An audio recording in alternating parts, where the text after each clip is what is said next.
اب دنیا حیران ہے کہ ابوظبی میں مندر کیسے بن گیا اور اس سارے عرب حکومتوں حکام کو کیا ہو رہا ہے.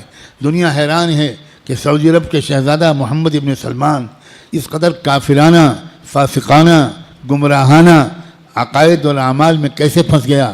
دنیا اس لیے حیران ہے کہ دنیا کو نہیں خبر تھی کہ یہ سب بتا چکے ہیں محمد الرسول اللہ صلی اللہ علیہ وآلہ وسلم.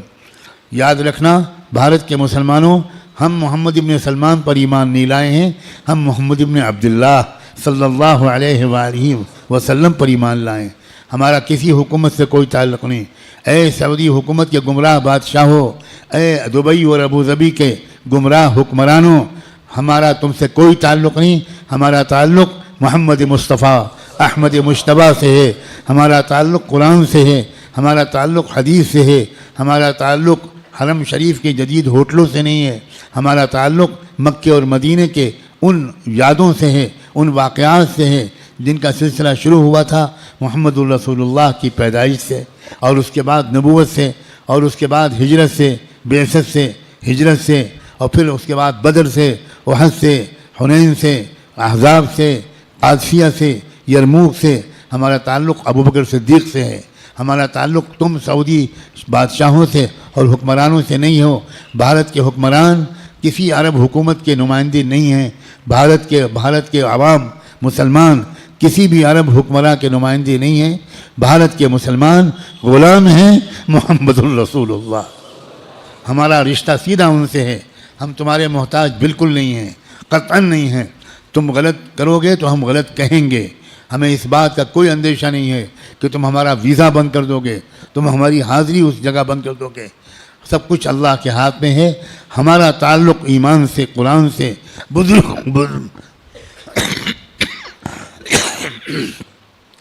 اپنے بزرگوں سے مضبوط ہونا چاہیے. بار بار کہہ رہا ہوں، کتابوں کا مطالعہ بڑھنا چاہیے. مجھے تم سے سخت شکایت ہے اور میں اللہ کو گواہ بناتا ہوں کہ اللہ ان مسلمانوں کو توفیق دے کہ یہ اسلام کے بارے میں اپنا علم بڑھائیں. یہ مجرم ہیں، مجرم، پکے مجرم ہیں آپ لوگ، جو آپ کتابیں نہیں پڑھتے، مطالعہ نہیں کرتے، قرآن مجید کو سمجھنے کی کوئی کوشش نہیں کرتے. میرا گلا سوکھا جا رہا ہے یہ کہتے کہتے کہ بھائی یہ کتابیں کس کے لیے لکھی جا رہی ہیں. علماء کتابیں علماء کے لیے نہیں لکھتے، علماء کتابیں آپ کے لیے لکھتے ہیں، اور آپ نے طے کر لیا کہ کتابیں نہیں پڑھیں گی.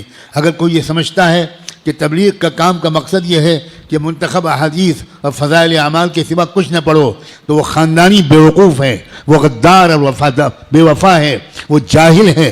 کبھی نہیں کہا تبلیغ کے اکابرین نے کہ کوئی کتاب نہ پڑھو.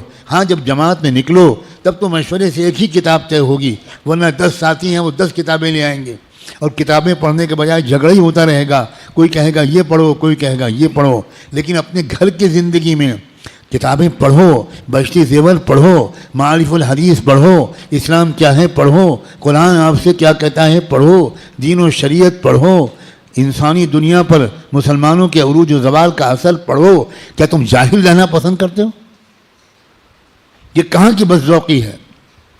اگر تم اپنی چائے اور آئس کریم کا خرچ کم کر دو تو ہر مہینے ایک کتاب خرید سکتے ہو.